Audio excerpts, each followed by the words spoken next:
Hello everyone, আজকে রান্নার মেনুতে ছিল শিমের বিচি দিয়ে, আঙ্গুর শুটকি দিয়ে, দেশি আলু দিয়ে রান্না। তো আমি কিভাবে রান্না করেছি আপনাদের সাথে একদম সিম্পলভাবে রান্না করেছি। প্রথমে পেঁয়াজ দিয়ে নিলাম, এখানে 2টা তেজপাতাও দিয়েছি। তারপর আদা বাটা, রসুন বাটা দিলাম, একটু কষিয়ে নিব। তারপরে মরিচ গুঁড়া দিলাম, তারপর জিরা গুঁড়া, তারপর হলুদ গুঁড়া দিলাম, দিয়ে একটু কষিয়ে নিব, একটু জল দিয়েও নিলাম।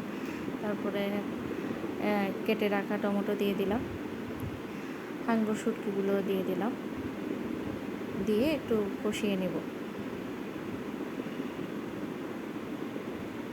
অথবা হাঙ্গর শুটকি অনেকে পছন্দ করেন না, আমাদের কিন্তু হাঙ্গর শুটকি অনেক পছন্দ। চিটাঙের মানুষ তো এমনিও শুটকি অনেক পছন্দ করে। তারপর শিমের বিচি দিয়ে দিলাম। শিমের বিচিগুলো হলো আমার ফ্রোজেন করা, আমি এবছরও ফ্রোজেন করে রেখেছিলাম, এখন আশা করি পাওয়া যায় না। তারপর দেশি আলু দিয়ে নিলাম, এগুলো দিয়ে একটু কষিয়ে নেব। তারপর আন্দাজ মতো লবণ দিয়ে দিলাম। কষানোর উপরে আসলে রান্নাটা নির্ভর করে, কষানোটা কেমন হচ্ছে ওটার উপরে।